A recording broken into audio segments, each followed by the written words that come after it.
দিনাজপুরের ঠিক মাঝখানে এমন একটা স্কুল আছে যেটা শুধু ভালো রেজাল্টের জন্যে না, তার ঐতিহ্যর জন্যেও সবার কাছে পরিচিত।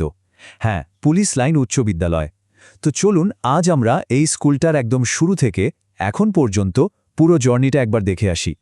স্কুলের যিনি প্রধান শিক্ষক, তার এই একটা কথাই কিন্তু প্রতিষ্ঠানটার পুরো পরিচয় তুলে ধরে।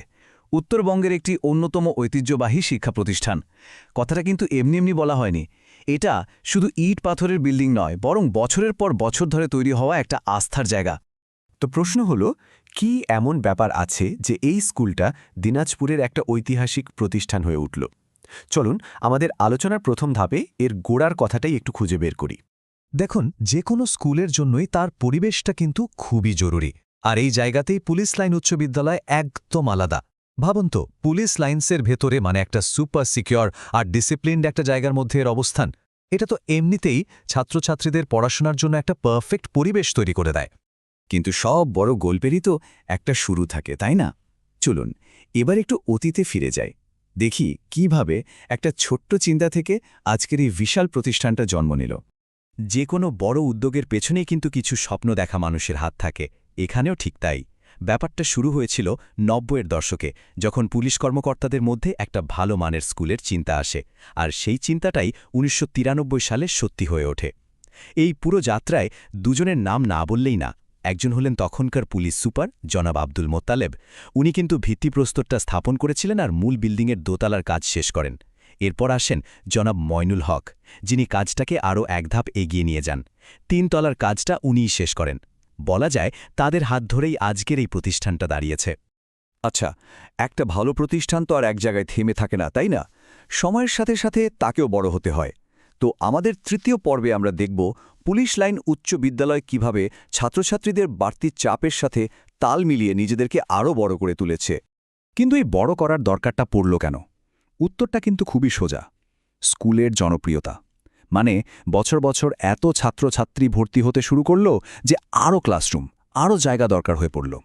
আর এই চাহিদাটাই তো আসলে স্কুলটার সাফল্যের সবচেয়ে বড় প্রমাণ, তাই না? এর বদলে যাওয়ার গল্পটা শুনলে কিন্তু অবাক হতে হয়। যেটা কিনা একসময় একটা ছোট প্রাইমারি স্কুল ছিল, সেটাই প্রথমে একটা ৩ তলা বিল্ডিংয়ে পরিণত হলো। আর এখন তো ভবিষ্যতের কথা মাথায় রেখে একটা মডার্ন ৫ তলা বিল্ডিংয়ের কাজ চলছে। এই যে পরিবর্তন, এটাই কিন্তু বলে দেয় যে প্রতিষ্ঠানটার ভিশন কতটা বড়। আচ্ছা, সুন্দর বিল্ডিং তো হলো, কিন্তু এর আসল প্রাণটা কোথায়? অবশ্যই এর দৈনন্দিন কাজে, এর ছাত্রছাত্রী শিক্ষকদের কোলাহলে। চলুন এবার স্কুলটার বর্তমানের স্পন্দনটা একটু অনুভব করার চেষ্টা করি। দেখি এর প্রতিদিনকার কাজকর্মগুলো কেমন। কোনো একটা প্রতিষ্ঠান কতটা অ্যাক্টিভ তা বোঝার সবচেয়ে সহজ উপায় হল তার নোটিশ বোর্ডটা দেখা।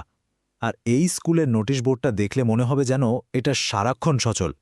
এটা দেখলেই এর গোছানো একাডেমিক লাইফের একটা পরিষ্কার ছবি পাওয়া যায়। এখানে দেখুন রিসেন্ট কয়েকটা নোটিশ। একদিকে যেমন ২০২৬ সালের জন্য ভর্তি প্রক্রিয়া শুরু হয়ে গেছে, মানে তৃতীয় থেকে নবম শ্রেণীর অনলাইন আবেদন চলছে। অন্যদিকে আবার ২০২৫ সালের বার্ষিক পরীক্ষার রুটিনও দেওয়া হয়েছে। আবার ওদিকে ২০২৬ সালের ক্লাস রুটিনও তৈরি। এই যে প্রত্যেকটা কাজ একদম সময় মতো হচ্ছে, এটাই তো স্কুলটার শৃঙ্খলা আর সক্রিয়তার প্রমাণ দেয়। হ্যাঁ, ২০২৬ সাল মানে ভবিষ্যতের দিকে তাকিয়ে নতুন শিক্ষাবর্ষের প্রস্তুতি কিন্তু এখনই পুরোদমে শুরু হয়ে গেছে। আর তার প্রথম ধাপটাই হলো এই ভর্তি কার্যক্রম। তো এতক্ষণ ধরে আলোচনার পর যারা এই ঐতিহ্যের একটা অংশ হতে চান বা স্কুলটা নিয়ে আরও বিস্তারিত জানতে চান, তাদের সুবিধার জন্য যোগাযোগের সব তথ্য এবার দেওয়া হচ্ছে। স্কুলের সাথে সরাসরি যোগাযোগ করার জন্য যা যা দরকার, মানে ঠিকানা, ফোন নম্বর আর ইমেল, সবই এখানে দেওয়া হলো। যে কোনো কিছু জানার থাকলে খুব সহজেই কিন্তু যোগাযোগ করে নেওয়া যাবে। সবশেষে একটা প্রশ্ন মনে আসছে, যে স্কুলটার এত সুন্দর একটা অতীত আছে, যার বর্তমানটাও এত কর্মচঞ্চল।